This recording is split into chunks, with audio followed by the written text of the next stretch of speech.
जातारू माई के दर्शन तू करे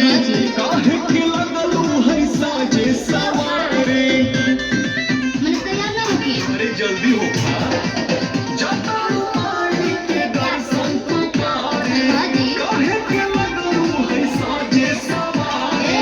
रील बनी मंदिर के गेट बाजी जा अच्छा वीडियो बना के डालो नेट बाजी जा बुलेट बाजी जा बुलेट बाजी जा ले चले घुमावे बुलेट बाजी जा बुलेट बाजी जा बुलेट बाजी जा ले चले घुमावे बुलेट बाजी जा बुझने हम सब बुझता रे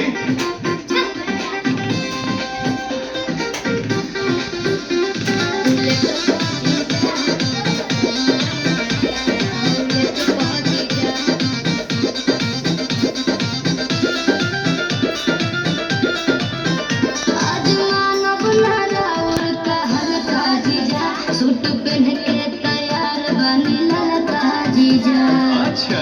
एक बात ए जीजा सुना जाऊं कहबो खाए के साली उ घर ही लिया दे हो अरे ना जी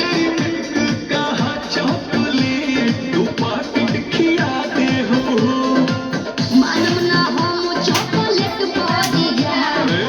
चाउमीन चाट के प्लेट बाजी जा बुलेट बाजी जा बुलेट बाजी जा ले चले घुमावे बुलेट बाजी जा बुलेट बाजी जा बुलेट बाजी जा ले चले घुमावे बुलेट बाजी जा अरे भागत काहे बनी हम भागतानी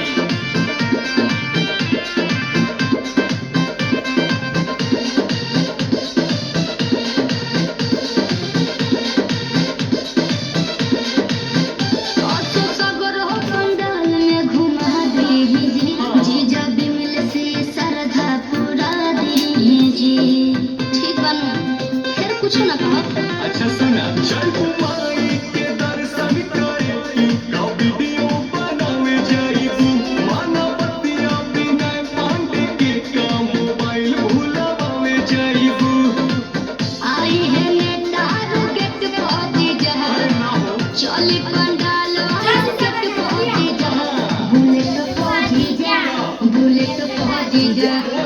ले चली घुमावे बुलेट पहुंची जा